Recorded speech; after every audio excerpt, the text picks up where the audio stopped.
Donc on va d'abord revenir un petit peu sur la genèse de ce concept qui a été inventé en 1964 par Ruth Glass, une sociologue anglaise. Elle voulait décrire les transformations sociales qu'elle avait observées dans un quartier au nord de Londres. Aujourd'hui, les chercheurs et les sociologues définissent la gentrification comme un processus de transformation sociale et économique des anciens quartiers populaires en centre-ville par l'arrivée des classes moyennes et supérieures. C'est un processus qui implique quelques revers: hausse des loyers, hausse du prix de l'immobilier, réhabilitation du bâti, départ des populations les plus pauvres, puis également une concomitance d'un embourgeoisement et d'une paupérisation. Donc je tiens cette expression d'une sociologue qui s'appelle Anaïs Collet, qui a écrit sur la gentrification dans le Bas-Montreuil et qui a affirmé en 2013 dans un article du site d'information Slate que la gentrification dans le département de la Seine-Saint-Denis était une réalité. À Saint-Denis même, est-ce le cas? On est donc là pour en discuter. Alors, ma première question va nous permettre de rentrer un peu dans le vif du sujet, d'avoir vos opinions à vous inviter sur la question. Le processus de gentrification dans une ville comme Saint-Denis, est-ce un moteur pour son attractivité et son développement ou au contraire un frein? Et pourquoi? Qui veut commencer?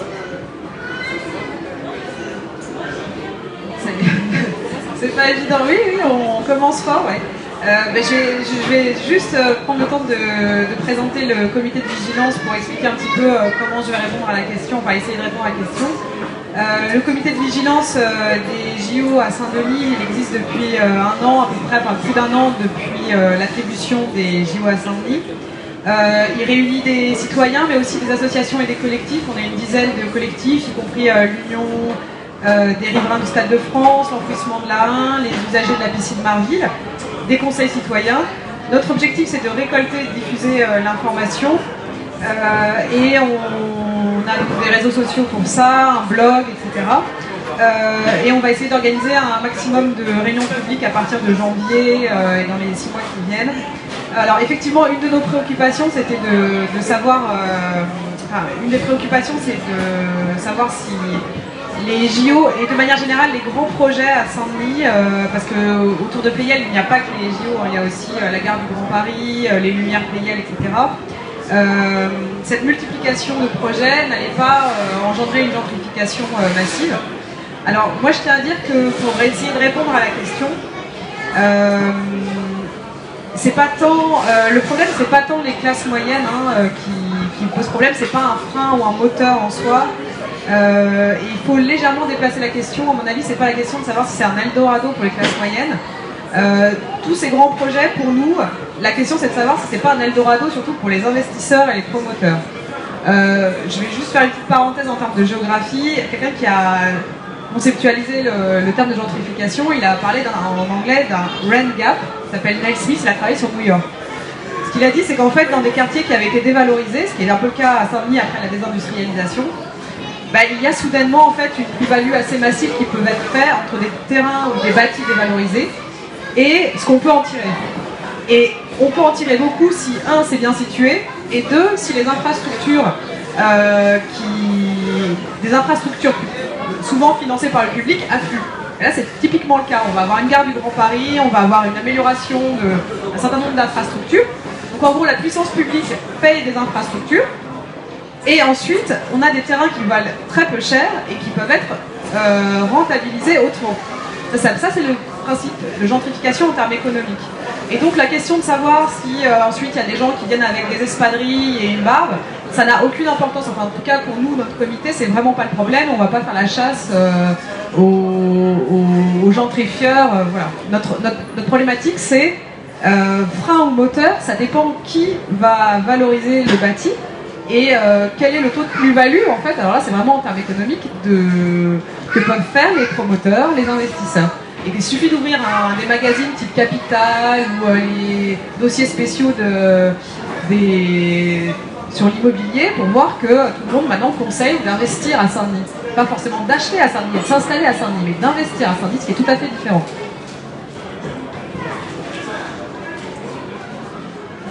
Moi je dirais en tant qu'habitante, moi la gentrification peut me faire un petit peu peur dans le sens où c'est un petit peu ce que j'évite, ce que j'ai un peu vu à Paris. Donc si c'est pour retrouver une hausse des loyers, une hausse des commerces et devoir quitter cet endroit pour encore m'éloigner pour pouvoir payer un loyer, forcément moi ça me donne plus d'inquiétude. J'ai rien contre telle ou telle personne, c'est juste que d'une manière générale c'est aussi ce que j'aime aussi à Saint-Denis. Concrètement, quand on n'a pas des revenus très élevés, on peut faire ses courses pour pas un trop gros budget, ce qui n'était pas forcément facile à faire pour moi à Paris. Donc si c'est pour que ça amène toute cette hausse du foncier et de manière générale sur le commerce, c'est plutôt un frein pour moi, mais ça dépend de quel point de vue on se place en fait.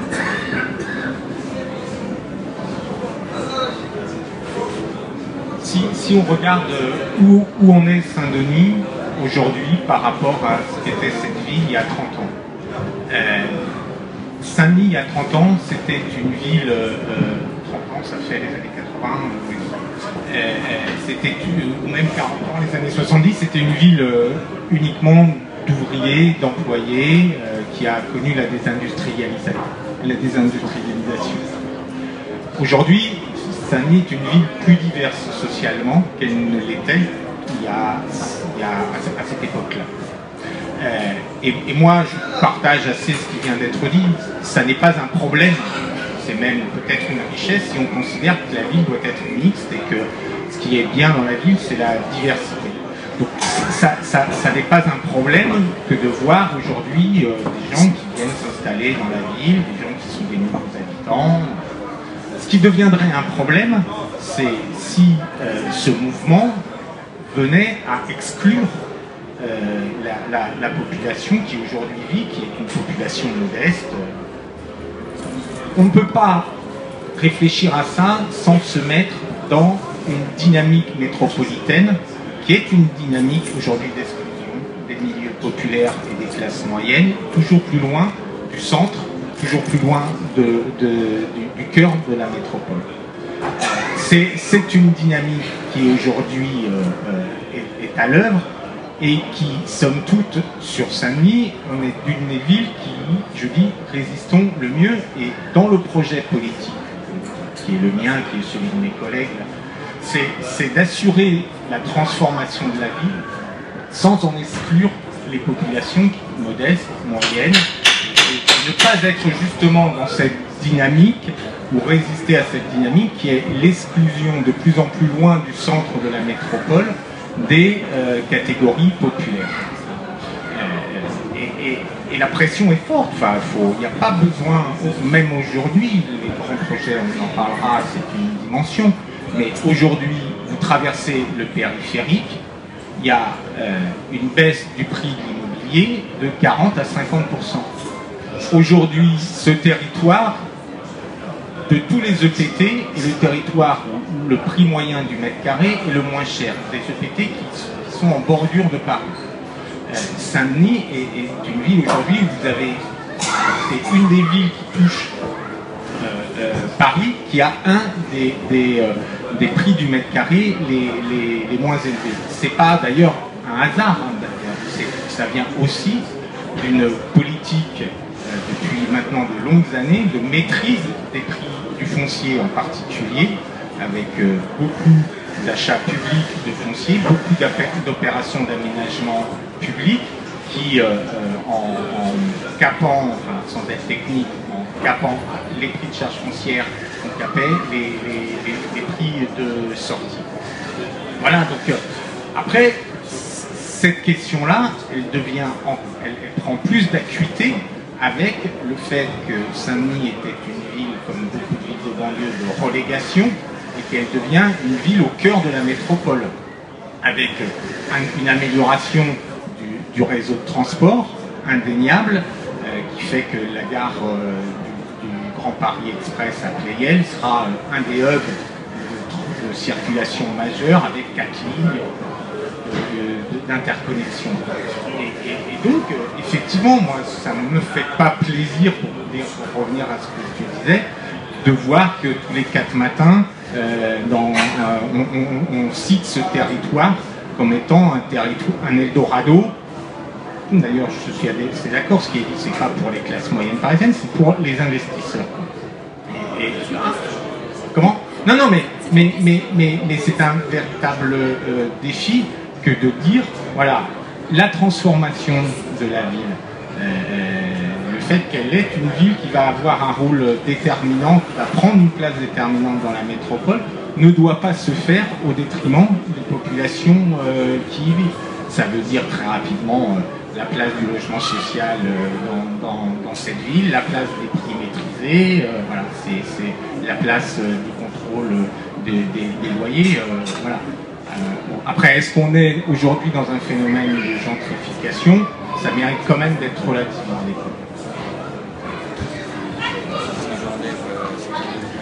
Merci. Je vois dans vos réponses, même dans l'intitulé de la question, c'est vrai que ce phénomène de gentrification est d'abord perçu comme un phénomène économique avec des conséquences bien sûr sociales. C'est un phénomène aussi urbain. Et moi j'aimerais d'abord revenir sur ce que vous avez dit, notamment sur le fait qu'il fallait intégrer ces classes moyennes qui arrivaient et surtout ne pas le faire au détriment des populations les plus fragiles économiquement. Comment la ville de Saint-Denis fait ça? Comment elle aide les classes moyennes à s'implanter et comment faire en sorte que lorsqu'il y a cette implantation, que les populations les plus fragiles et les personnes qui sont économiquement qui sont pauvres, comment faire en sorte qu'elles, justement, elles ne soient pas rejetées par ce phénomène urbain.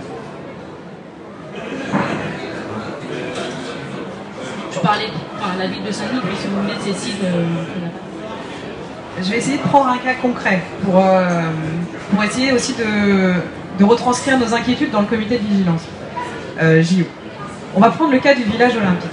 C'est un village qui va comprendre, si je ne me trompe pas, d'après les derniers chiffres, 2200 logements.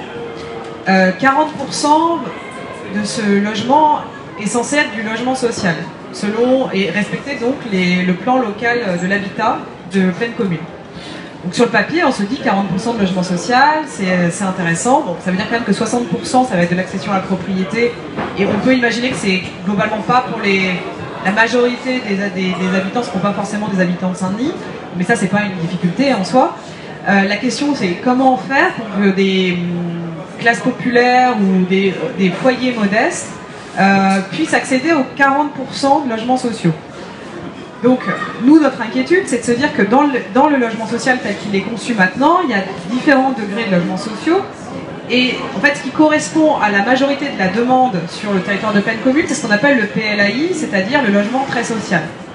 Alors, moi, ce que j'aimerais savoir, et la question que je vais poser à M. Proust, c'est de savoir à combien on estime le logement familial PLAI sur le village olympique. Comment PCH peut se positionner sur un tel projet qui attire beaucoup de convoitises, sachant qu'il y a une très forte exigence de rentabilité dans les projets de Jeux Olympiques.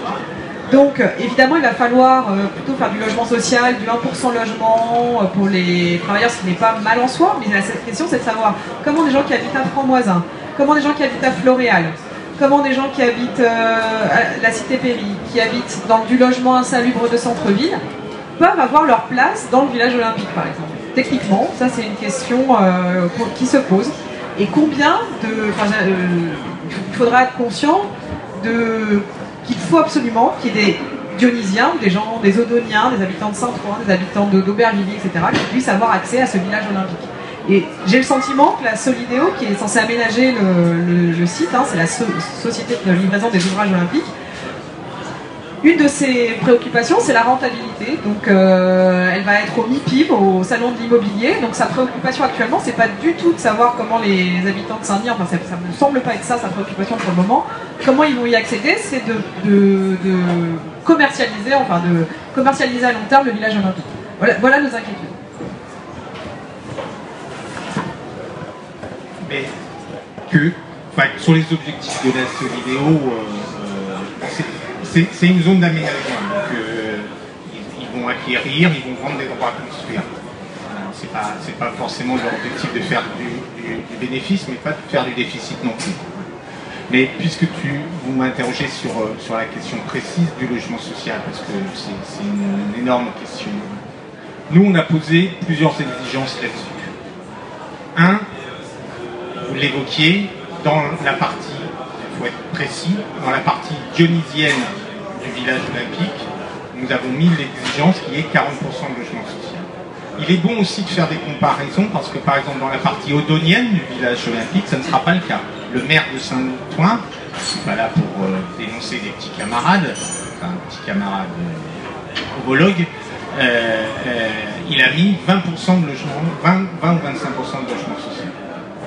Donc nous on a demandé à ce qu'il y ait, et ça a été entendu, à ce qu'il y ait 40% de logement social. On a eu une autre exigence, c'est le fait que les opérateurs locaux connus, PCH, soient opérateurs sur le village olympique en tant qu'opérateur du logement social.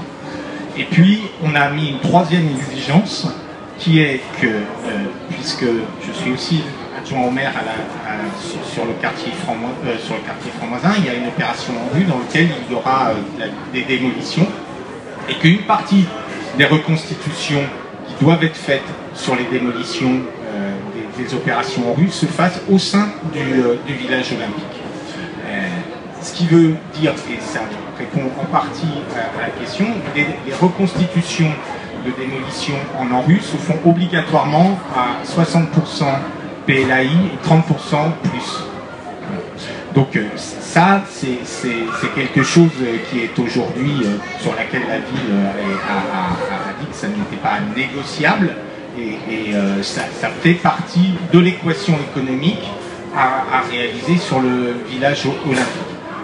Sur ce qui ne sera pas de la reconstitution en rue, aujourd'hui, personne ne peut dire, parce que c'est des questions d'homologation qui se font plus tard, si ça sera du PLAI, du plus ou du PLS. Voilà. Donc ça, on ne sait pas.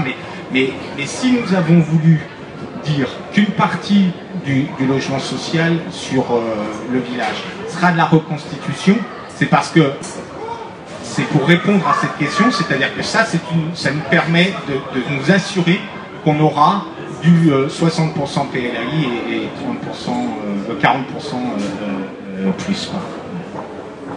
Après, pour revenir peut-être, parce que je n'ai pas de souci sur ces questions-là, mais peut-être pour démythifier un certain nombre de choses. Qui acquiert aujourd'hui sur l'accession sur Saint-Denis ? Alors les chiffres, il y a différentes sources, c'est pas la peine de les prendre à l'unité près, mais si on regarde sur les programmes qui sont si on regarde les propriétaires occupants, donc pas, parce que c'est une question, la question des gens qui achètent pour ce qu'on appelle les propriétaires bailleurs, et c'est tout ce qu'on connaît de la défiscalisation, loi Pinel. Si on prend parmi les propriétaires bailleurs, on est à presque 50% de gens qui achètent dans les programmes neufs, qui sont soit des dionysiens, soit des habitants de pleine commune. Aujourd'hui, les Parisiens, gens d'origine parisienne, qui achètent sur des programmes neufs, ça représente aux alentours de 30%. Voilà. Mais pour arriver à ça, il faut être extrêmement clair. On a des règles qui sont sur la commercialisation, c'est-à-dire qu'on demande, quand il y a un programme immobilier, que la commercialisation se fasse en premier lieu, qu'on ne mette pas en avant les avantages Pinel, qu'elle se fasse en premier lieu avec des canaux locaux. Et la question déterminante, c'est celle du prix de sortie des logements. On sait qu'en fonction du prix de sortie des logements, il y a des phénomènes d'éviction qui se font, et c'est à ça qu'il faut qu'on se tienne. Et une de notre travail, c'est de tenir les prix du foncier, parce que le foncier est la matière première de la production du logement, et donc du prix du logement à la sortie.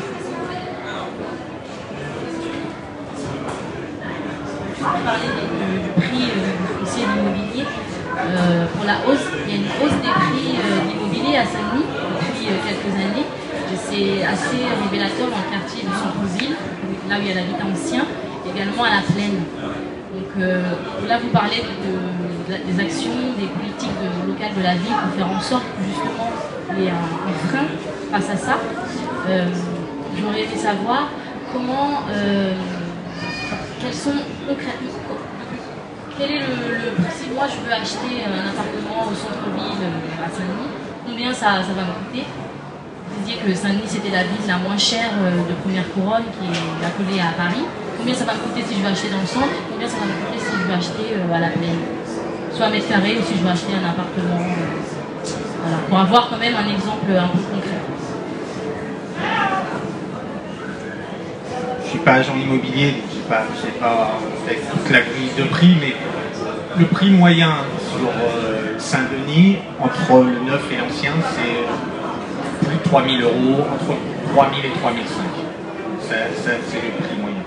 Sur le neuf, les derniers prix, c'est autour de 4 000 €. Et sur l'ancien, on est plutôt autour de 3 000 €. Ça, c'est un prix moyen sur la ville. Sur la plaine, vous êtes un peu plus cher sur le neuf. Sur la plaine, vous avez pratiquement que des opérations neuves. Mais voilà, ça, c'est à peu près les prix. Comme je le disais tout à l'heure, c'est sans commune mesure avec ce que vous avez de l'autre côté du périphérique, et c'est ce qui fait que ce territoire il est attractif pour les Parisiens, enfin pas que pour les Parisiens d'ailleurs. Voilà, qu'on ait un déport du marché. Et d'ailleurs, comme on a actuellement un autre déport qui est le déport du marché odonien. Quand vous voyez qu'en 3 ans les prix sur Saint-Ouen, maintenant au DOC, je crois que ça se vend autour de 6 000 € du mètre. On sent qu'on a un déport des gens qui ne peuvent plus acheter sur Saint-Ouen, qui viennent acheter sur Saint-Denis. Voilà. Mais cette question-là, en plus, on ne peut pas y faire regarder cette question-là sans regarder quand même l'immense crise de logement qu'on a sur l'Île-de-France, qui est une chose qui est terrible, parce que il y avait enfin, on est en train de repousser les classes moyennes de plus en plus loin, on est en train d'étrangler financièrement les familles.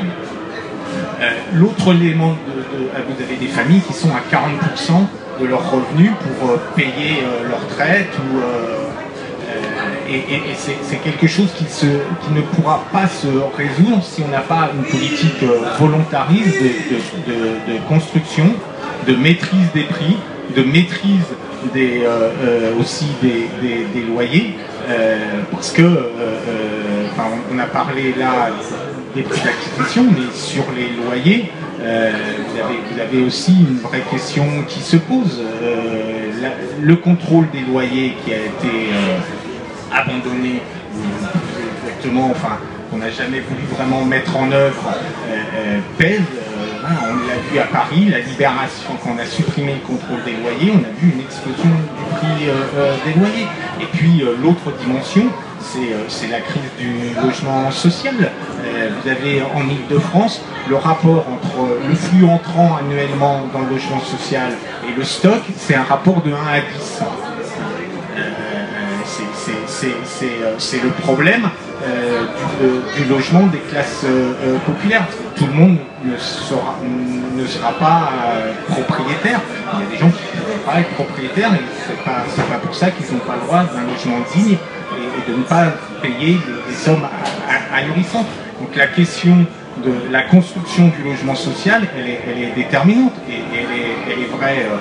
Enfin, c'est pour ça que nous, on a insisté pour que nos règles du PLH, elles s'appliquent sur le village olympique, elles s'appliquent sur les lumières Pleyel. C'est pour ça que dans le PLUI, on va avancer une nouvelle mesure qui est une servitude de mixité sociale, c'est-à-dire que dans le diffus, tous les programmes à plus de 100 logements devront avoir une part de logement social. La parole à Julia Chaplet pour donner un témoignage d'une Dionysienne qui est ancienne Versaillaise, qui est installée à Saint-Denis depuis 10 ans. Moi, j'aimerais savoir qu'est-ce qui a déterminé ton choix de venir ici à Saint-Denis, parce que les classes moyennes parisiennes, les classes moyennes ailleurs que Paris, on dit, les sociologues disent que c'est d'abord des contraintes économiques D'autres parlent de choix délibérés, de stratégie résidentielle des classes moyennes. Toi, qu'est-ce qui a déterminé ton choix de venir habiter à Saint-Louis? Alors moi, c'était pas du tout un choix financier parce que je vivais à Versailles et j'avais un tout petit studio qui était insalubre d'ailleurs et que je payais pas cher. Donc il n'y a pas que habiter insalubre, c'est partout. Surtout déjà parce que je travaillais à Paris, Versailles, Paris tous les jours, on avait ras-le-bol et les loyers parisiens étaient trop chers. Et au niveau de, comment dire, la population de Versailles, je me suis sentie de plus en plus éloignée. Enfin, c'est pas du tout. Enfin, clairement, c'est très conservateur, très catholique, très à droite, voire extrême droite. Donc moi, clairement, ça me plaisait plus du tout. J'avais des gros soucis de voisinage, enfin, de la façon dont j'étais perçue. Enfin bref, moi, je me sentais pas chez moi en fait. J'ai passé très longtemps là-bas, mais je me sentais plus du tout chez moi.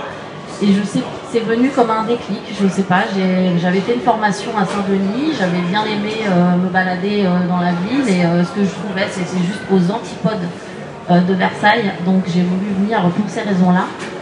Et ben plus ça a été, plus j'ai aimé la ville et voilà. Et du coup vraiment maintenant c'est même plus une question économique, c'est que je ne voudrais même plus retourner ailleurs, même sur Paris. Parce que je me sens vraiment chez moi et voilà, tout simplement. Merci, on va prendre quelques questions du public. Alors, la première, considérez-vous avoir les outils nécessaires pour contrecarrer l'évolution naturelle des métropoles, toutes les métropoles, si oui, lesquelles? On parle vraiment du phénomène de gentrification. Qui souhaite répondre? Vous voulez que je répète la question peut-être? Alors, considérez-vous avoir les outils nécessaires? Je pense que c'est plutôt pour la ville de Saint-Louis. Considérez-vous avoir les outils nécessaires pour contrecarrer l'évolution naturelle des métropoles? Les métropoles, c'est oui, lesquelles? L'évolution naturelle en fait du phénomène de gentrification dans les métropoles. Je pense que c'est ça. Quels outils la ville de Saint-Louis a pour freiner, pour faire en sorte que ce processus de gentrification qui est en marche ne n'aille pas plus loin? Est-ce qu'on a tous les outils? Enfin, nous on essaye d'utiliser tous les outils. Voilà. J'évoquais la question du contrôle des loyers. C'est un point sur lequel aujourd'hui les collectivités, par exemple les loyers, on est très aveugles. On sait à peu près analyser le marché immobilier, on a des données, mais la question des loyers, c'est quelque chose sur lequel on est vraiment, on n'a pas beaucoup de visibilité.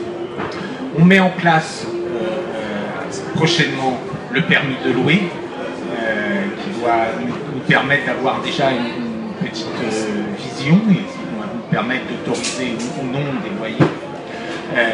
On s'est porté candidat pour expérimenter sur le territoire le contrôle des loyers. Pleine Commune a adhéré récemment, on est la première collectivité à le faire, à un office foncier solidaire. Un office foncier solidaire, ça vient de ce qui se faisait aux États-Unis sur les Community Land Trusts, c'est-à-dire on dissocie le foncier de l'habitat et ça permet normalement de produire moins cher du logement. Et on veut appliquer ça à la production de l'accession sociale. Mais certainement ce qui est déterminant, c'est la question de l'inflation des valeurs foncières et la capacité collective que nous avons de contrer cette inflation des valeurs foncières. On utilise à cet égard une institution qui s'appelle l'établissement foncier de France, qui nous permet d'acheter des fonciers et de les conserver jusqu'à ce qu'il y ait une utilisation publique avant qu'il y ait de la spéculation qui s'efface. Mais ça, c'est le véritable enjeu, c'est la question de cette valeur foncière. Et y a, voilà, les choses sont comme ça en France, mais peut-être qu'elles pourraient être différentes. La valeur d'un foncier, elle est déterminée parce qu'on peut y faire plus tard. Et donc à partir du moment où on annonce effectivement une gare, et ben voilà, les valeurs des fonciers autour augmentent. Et quand un foncier il représente 15-20% du prix des biens derrière, voilà, c'est une chaîne. Et ça a la possibilité de maîtriser voire plus. Certainement. C'est ça les outils qu'il nous faudrait. Tous les outils dont on a besoin, c'est ceux qui nous permettent de maîtriser, de contrôler les phénomènes de marché qui, si on les laisse faire, et on le voit, je répète, à Saint-Ouen, on voit ce que ça fait. Enfin, ça s'est vu à Paris, ça se voit partout. C'est l'inflation des valeurs et c'est l'explosion.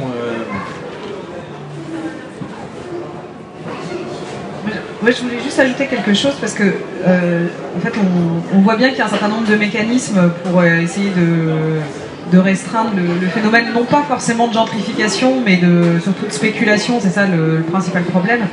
Cela dit, bon, il faudrait qu'on sache exactement le bilan en fait de cette opération foncière, enfin d'avoir un détail des terrains qui sont bloqués par cet établissement. Bon, ça c'est un autre problème.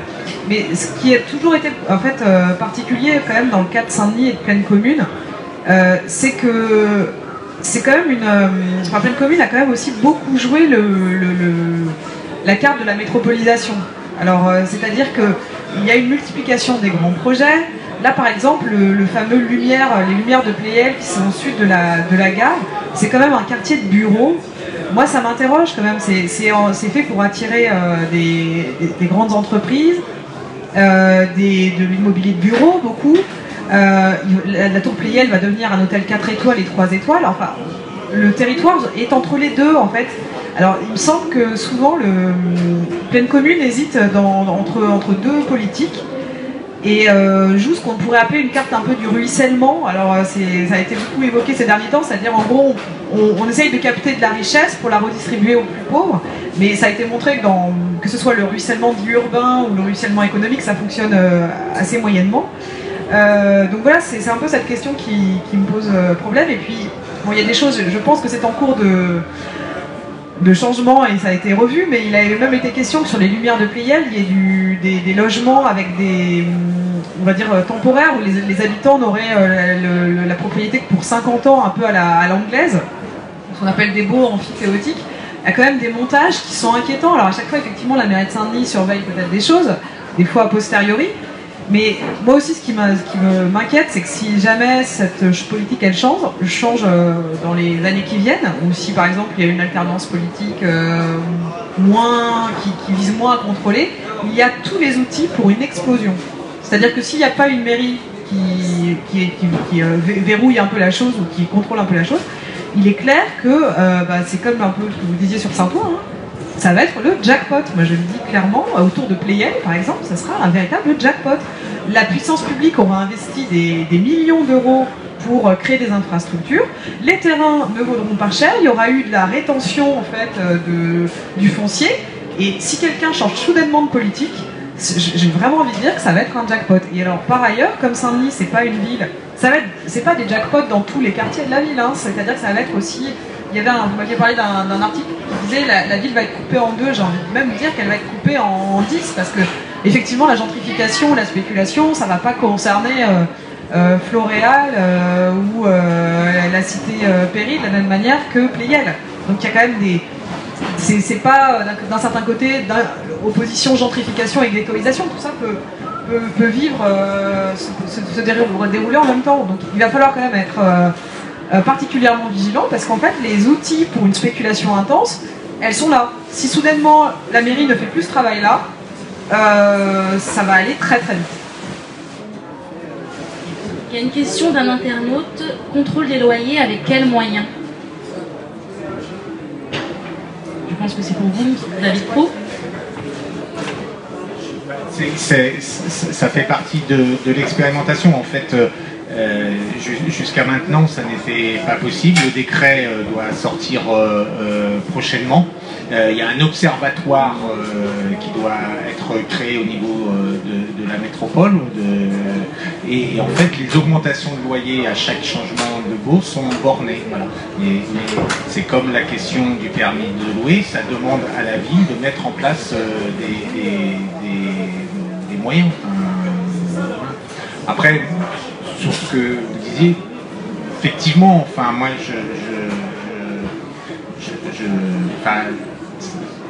il va y avoir dans quelques mois un débat politique.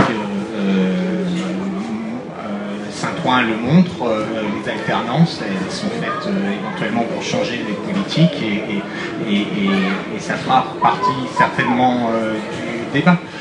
Voilà. Après, effectivement, en pleine commune, voilà, on a une place qui est exceptionnelle, originale dans la métropole. Faut se souvenir, si on prend la Plaine, que c'était un territoire industriel sur lequel personne ne croyait et qu'il y a eu une transformation urbaine qui a fait que ce territoire est aujourd'hui un territoire tertiaire majeur de l'Île-de-France. Moi, je crois à ce que la question de la proximité de la centralité, que d'une certaine façon le droit à la centralité est quelque chose qu'il faut qu'on travaille. Voilà. Par ailleurs, moi je ne crois pas au ruissellement. Voilà. C'est une théorie auquel je ne crois pas. Je n'y crois pas en économie, en termes de pouvoir d'achat, et je n'y crois pas vis-à-vis d'une ville. Voilà. La question aujourd'hui, c'est pas de dire qu'on va faire venir des bureaux, que ça va faire de l'argent pour la ville et que ça va faire de l'argent qui nous permettra de renforcer les services publics communaux pour prendre en charge les besoins des Dionysiens. C'est que ça doit être aussi des opportunités pour les Dionysiens, ça doit être des opportunités pour les Dionysiens aussi pour trouver du travail, pour avoir et c'est à cet égard que sur les grands chantiers JO en particulier, on a demandé à ce qu'il y ait 10% des heures travaillées qui soient des heures d'insertion et qu'il faut un, tenir l'objectif et deux, être capable de les réaliser, quoi. Non, bon, alors la gentrification, c'est quoi? Excusez-moi, monsieur, si vous avez une question, vous pouvez poser une question, monsieur. Une question à monsieur David Pro qui refuse de lui recevoir, Roland qui refuse de lui recevoir, et a foutu ces gens à la porte. Monsieur Lopez, là, tous ces gens-là qui sont là, qui habitent depuis Saint-Denis, depuis des années, sont foutus à la porte. Pourquoi? Pour la gentrification. C'est-à-dire qu'on veut récupérer notre immeuble pour faire des immeubles neufs. Et on nous met des arrêtés de péril qui sont absolument pas injustifiés, alors qu'on était en train de faire nos dossiers. On montait les dossiers avec l'urbaniste, tout était clair. Il y a effectivement des fissures sur la façade, il y a eu des injections de résine, tout le travail était fait, et à ce moment-là, on a un arrêté de péril qui nous empêche de faire le travail, qui nous vide de caisse. Il faut bien comprendre que quand il y a un arrêté de péril, on dépense tout notre argent pour rien, et on n'a plus le droit de recevoir les subventions. Ceux qui louent les loyers ne peuvent plus recevoir les loyers et on leur demande de faire des frais qu'ils ne peuvent pas assumer. Donc on est complètement étranglé financièrement. Et c'est exactement ce que fait la mairie. Elle le fait avec le 17 Catulienne, elle le fait dans d'autres. Sa politique, c'est de virer les pauvres de Saint-Denis pour faire venir des riches. C'est la même politique. Le journal de Saint-Denis a écrit un article sur ce sujet. Et en plus, il refuse de discuter. Quand on demande un rendez-vous avec le maire, bizarrement, sur tout un tas de problèmes, ils nous reçoivent. Quand c'est des problèmes aussi importants que ça, ils ne nous reçoivent pas. David Proulx, on a eu une discussion, et ensuite, monsieur David Proulx, qui est le responsable quand même adjoint au maire sur ces questions-là, pas de réponse, et il continue à vouloir nous foutre à la porte. On vient d'avoir un rendez-vous pendant 2 heures, discussion avec la mairie. Le péril imminent, on fait les travaux dans la semaine prochaine. Monsieur, nous avons parlé du 17 rue Catulienne dans le journal de Saint-Denis de cette semaine. S'il vous plaît, nous sommes en plein débat. Nous sommes en plein débat, s'il vous plaît. Bien sûr, vous avez le droit de parler, mais il faut poser des questions. J'en ai encore pour 5 minutes et c'est terminé. Non mais ça n'a pas de sens, c'est juste qu'on ne vous voit pas, les gens ne vous voient pas. On est en direct. C'est ce que je vous ai expliqué avant. Vous n'avez pas voulu m'écouter. Mais moi je suis pas à la télé, tu m'as pas regardé des Je sais bien, mais vous là, comme si dans 2 minutes, vous avez un même discours. Merci monsieur. Donc il y a une question pour Julia. Est-ce que vous rencontrez à Saint-Denis d'autres personnes qui ont le même parcours Alors je termine à résidentiel que vous? Pourquoi tu nous fous à la porte alors qu'on avait fait les dossiers? Tout était prêt, avec urbanisme, avec un maître d'œuvre, avec un bureau de structure, tu le sais. Pourquoi tu nous fous à la porte? Pourquoi tu t'empêches? Et à partir du moment où tu mets un arrêté de péril, tu nous étrangles financièrement. On ne peut plus. On n'a plus le droit de recevoir les subventions de l'ANA. On ne peut plus recevoir les loyers. Et en plus, comme tu nous as foutu à la porte, on est obligé de payer. Bah, je suis en colère. Je suis en colère, je ne peux pas faire autrement. Et tu demandes aux gens, monsieur là, il va falloir. Tu as combien de retraite? Monsieur Lopez, c'est avec 50 ans à Saint-Denis, il y a une situation, on voulait faire des travaux. Mais on nous empêche un peu, comme dit monsieur. Combien vous avez de retraite? Moi j'ai 1500 euros. Si, tu vas comprendre. 800 euros de retraite, et vous, son locataire, il recevait 400 ou 500 euros. Il faisait la location à 500 euros pour que les gens puissent vivre. Vous l'avez envoyé dans un immeuble. Attends, termine pour que tout le monde comprenne. Tu l'as envoyé à 1200 euros, et le monsieur là, il va falloir qu'il donne 1200, non seulement il reçoit plus ses 500 euros, il va falloir qu'il donne les 1200 euros pour la personne que tu as expulsée, et il va falloir qu'il paye les travaux. Tu le sais qu'il ne peut pas. Et c'est pour ça que tu fais ça. Cette politique, c'est une politique cynique. Voilà, alors dis la vérité. La gentrification, c'est que vous aujourd'hui, vous foutez les gens à la porte. Bravo. On discute entre sociologues, entre gens bien, comment on fait semblant, comment on parle les choses, comment on fait une politique à la Marseillaise, à la Godin, comment on laisse les appartements. Et vous voyez, à Saint-Denis, le nombre d'immeubles qui sont pourris. Et pourquoi ils sont pourris? Parce que la mairie les laisse pourrir et nous empêche le 48 de la République. 48 de la République, combien de manifestations il y a eu? Là, vous savez que c'est la mairie qui empêche les gens même de reprendre leurs affaires. Les gens, ils sont partis, ils n'ont même pas pu prendre leurs affaires. On leur refera mis. Pourquoi? Pour foutre les riches. Et quand il y aura ces classes moyennes qui vont arriver, elles voteront pour toi. Tu crois qu'elles vont voter pour toi, ces classes moyennes? S'il vous plaît. C'est quoi cette politique? Est-ce qu'on se dit de gauche? On se dit de gauche quand on fout les pauvres à la porte. Je ne veux pas parler de ce monsieur Philippe devant tout le monde. Oh, s'il vous plaît, s'il vous plaît. Bravo, monsieur. Bravo. Bravo. Qui a raison? Oui. On a entendu. Qu'est-ce que vous répondez? S'il vous plaît. S'il vous plaît.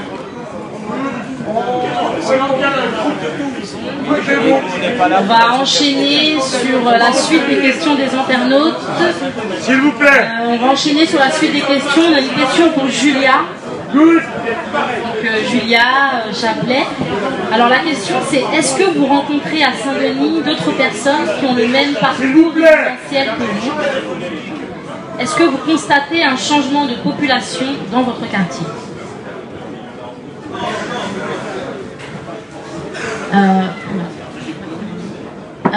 Dans mon quartier, je dirais, moi j'ai déménagé 2 fois déjà au sein même du centre-ville de Saint-Denis. Merci. Tout est bon. Merci encore. Alors moi, les gens que je rencontre, c'est un petit peu... non, c'est pas vraiment mon parcours, c'est des gens qui sont là depuis très longtemps, parfois même plus de 30 ans, qui sont là depuis qu'ils sont enfants, tout simplement. Et c'est plutôt des gens qui me disent en avoir marre de certains aspects de la ville et qui me disent justement vouloir partir. Donc moi c'est plutôt l'inverse. Donc du coup non, je rencontre pas des gens qui me disent, enfin non, pas trop dans mon cas en fait. Voilà. Il y avait une autre question. Est-ce que vous constatez un changement de population? Bah moi ça fait que là depuis le quartier où je suis au square de Géter, ça fait 2 ans et demi que j'y suis, donc non, clairement je vois pas de changement, c'est des gens qui sont là depuis longtemps et je vois pas beaucoup de mouvement. Voilà. Alors une autre question d'un internaute, ça concerne le village olympique. Le village olympique permettra-t-il de reloger les populations du franc-moisin impactées par la rénovation urbaine du quartier? Le calendrier le permet-il?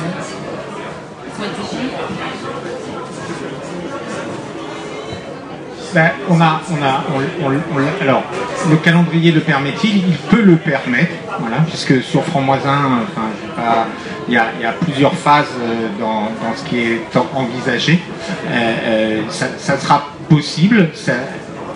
Après, dans une rénovation urbaine, les gens, le plus souvent, ils demandent à rester sur le quartier qui vivent. Voilà.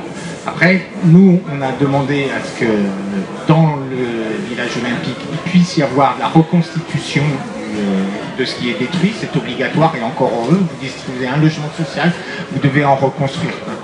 Et si les gens le veulent, c'est possible. Vous dissociez la question de la reconstitution du relogement parce que c'est des choses différentes. Mais effectivement, nous, c'est notre souhait. Il y a des questions de temporalité. Les logements dans le village olympique seront livrés fin 2025-2026. Il y aura des destructions qui pourront être des gens qui pourront être relogés, mais il y aura aussi d'autres possibilités de relogement.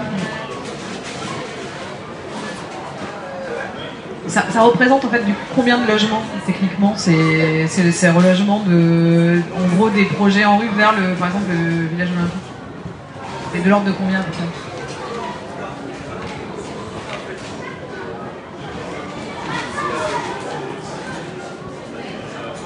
Je pense qu'on est autour d'une centaine de logements, mais peut-être un peu moins de 100 logements. Pour PCH, pour la partie PCH. D'accord, merci. Alors on avait une autre question, une internaute qui a envoyé un mail. Alors, c'est toujours par rapport aux Jeux Olympiques de 2024. Alors, la ville de Saint-Denis profitera-t-elle des retombées économiques des JO? Si oui, de quelle manière? Qui souhaite répondre?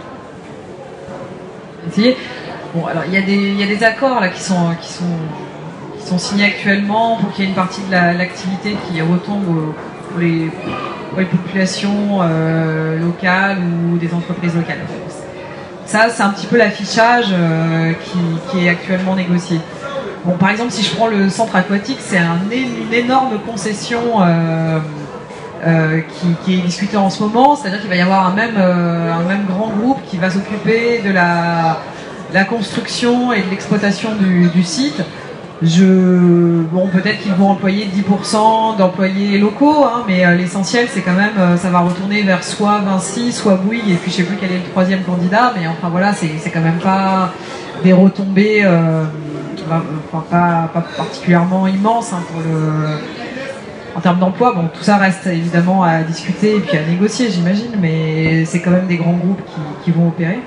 Voilà à peu près pour l'idée. Est-ce que ça va retomber? La question, vous voyez, bon, ce qui s'est passé à l'instant, c'est quand même, c'est pas forcément facile d'enchaîner. Hein, donc, ce qui se pose, c'est quand même aussi, on le disait, il y a, par exemple, pour la population locale, il y a pas on est sur des sites, en tout cas sur les Jeux Olympiques, ce ne sont pas des sites où il y a des expulsions. Il y a bien le cas quand même qu'il faudra quand même prendre en compte du bâtiment de travailleurs immigrés qui se situe côté Saint-Ouen.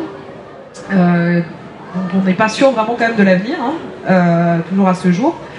Ce qui va se passer, c'est pas tellement sur les sites olympiques, puisque c'était des friches industrielles, mais tout autour, il y a par exemple cette question de l'insalubrité. Si vous allez de l'autre côté de la 86, sur les rues Genovesi, etc., vous avez un quartier qui connaît en fait de l'insalubrité. Évidemment qu'il y a même eu un incendie. Et dans ce genre de situation, vous savez effectivement, les incendies qui concernent ce type d'immeuble, on ne sait jamais vraiment trop si c'est criminel ou pas. Parce qu'en fait, c'est effectivement assez rentable un logement insalubre avant, et j'ai envie de dire après à la revente. Alors effectivement, là, je suis pas sûre que la Carité de Péril, je connais pas du tout le fond du dossier de la rue Catulienne, donc je vais pas me positionner. Je sais bien qu'avec la situation marseillaise, c'est compliqué, mais ce type de situation où il peut y avoir on va dire des gens mal intentionnés qui tournent autour pour faire des investissements à côté ou dans des périmètres. Sur le boulevard Anatole France, il y a aussi des immeubles qui sont pas terribles. Sur la rue Genovesi, de l'autre côté de la 86, qui sont pas terribles. Tout ça va se poser quand même. Voilà, donc c'est aussi des questions pour savoir comment ça va profiter à la population, qui peut être aussi menacé par ces types de grands projets. même si pour l'instant, effectivement, il y a une préoccupation locale, mais c'est vrai qu'il y a quand même des gens aussi qui ne sont pas forcément bien intentionnés, les investisseurs, ça ne les arrange pas forcément d'exploiter la misère du logement. Voilà.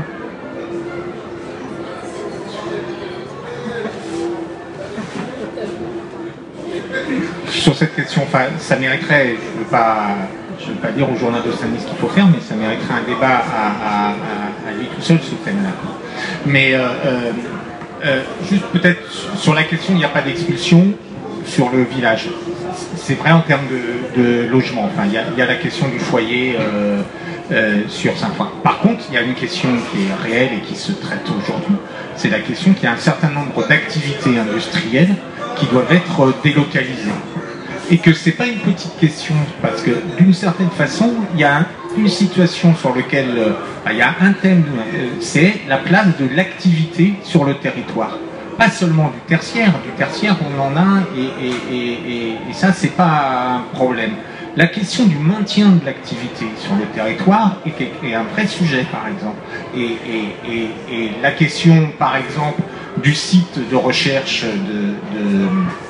d'EDF, alors qui est pas de l'activité, qui est partiellement de l'activité d'Engie, oui, c'est ça, d'Engie, voilà, ça a été quelque chose, et on prend quelque chose de positif, qu'il soit relocalisé à Stein, mais on a des entreprises qu'il nous faut pouvoir garder sur le territoire, et ça demande qu'on puisse avoir des maîtrises foncières pour les installer, pour que ce territoire ne soit pas uniquement de l'activité tertiaire.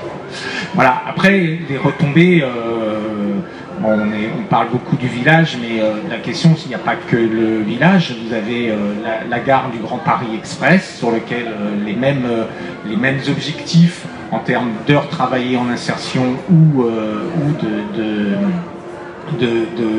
d'emploi, enfin de commandes au TPE ont été mises et auxquelles il faut vérifier. Voilà, mais le journal de Saint-Denis l'a évoqué récemment avec Eiffage, qui construit le Grand Paris Express sur la question des 10% d'heures travaillées. Et là, c'est pas de ruissellement, c'est que ça doit permettre à des gens de rentrer dans l'emploi.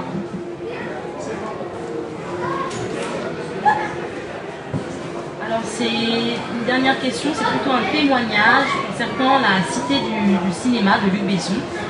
Donc cette personne dit: la Cité du cinéma a favorisé son installation et ne rend rien au territoire. Mauvais exemple de gentrification. Qu'est-ce que vous en pensez? Désolée de revenir au village olympique, hein, ça change un petit peu l'orientation, mais c'est vrai, du débat peut-être sur certains territoires, mais le fait est que le risque, hein, ce qu'on disait, ce que vous disiez tout à l'heure, hein, Engie c'était de l'emploi, hein, toutes les zones industrielles qui étaient industrielles ou artisanales qui étaient sur le village olympique, c'était de l'emploi. Donc là on va les détruire pour faire du bureau. Il y a aussi un autre problème, c'est comme la Cité du cinéma.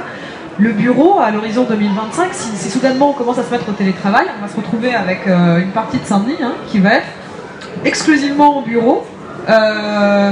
Et ben, il va falloir une sacrée inventivité pour reconvertir ces zones-là, parce qu'on a fait quand même le pari du tout bureau, et là à la Plaine Saunier, on va encore faire du bureau.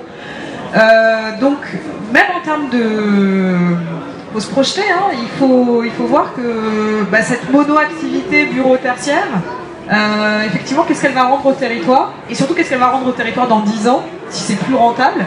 Est-ce qu'il va falloir reconvertir le tout? Est-ce qu'on ne sera pas dans une crise majeure sur le sud de Saint-Denis, même si c'est très attractif pour le moment, et qu'on fait encore les lumières pléiades du bureau? Moi, c'est quand même des questions qui m'interrogent, et le comité de vigilance Saint-Denis, à travers aussi les questions d'urbanisme, elle se pose ce genre de questions. Voilà, et il y a effectivement des entreprises qui n'apportent pas énormément au territoire.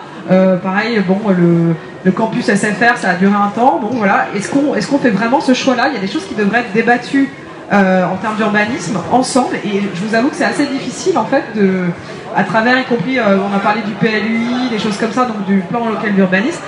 C'est pas évident de décider en amont avec les élus, hein, je suis désolée de vous le dire, ce genre de débat, en fait, on l'a souvent a posteriori et c'est souvent trop tard parce que les machines sont lancées.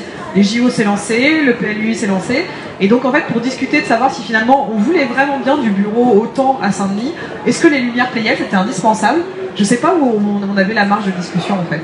J'ai eu un peu de mal à savoir. Donc tous ces débats sur qu'est-ce qu'on veut de notre ville, comment on veut l'aménager, quel type de population on maintient, etc. J'ai l'impression que ça se discute un peu en vase clos, et c'est dommage parce que les habitants sont objectivement intéressés. Il y a des débats, enfin vous voyez, le témoignage du monsieur, ça montrait quand même qu'il y avait il y a des choses urgentes et importantes, et il n'y a pas forcément les lieux pour les discuter. Donc ça c'est quelque chose qui doit être fait, et je crois que ça va se faire finalement probablement dans la période de l'élection municipale, et il vaudra mieux, enfin voilà, que ça se passe, qu'on a un vrai espace de discussion sur ces choses-là, parce que malheureusement les processus de concertation ils sont pas satisfaisants, ils n'ont pas permis aux gens de s'exprimer sur ces choses-là. Tout à fait. Merci.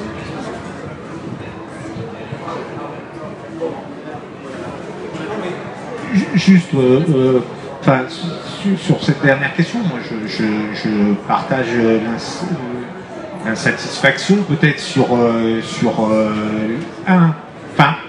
la complexité de ces débats, et en même temps complexité ça ne veut pas dire qu'on ne peut pas en faire des objets compréhensibles, hein.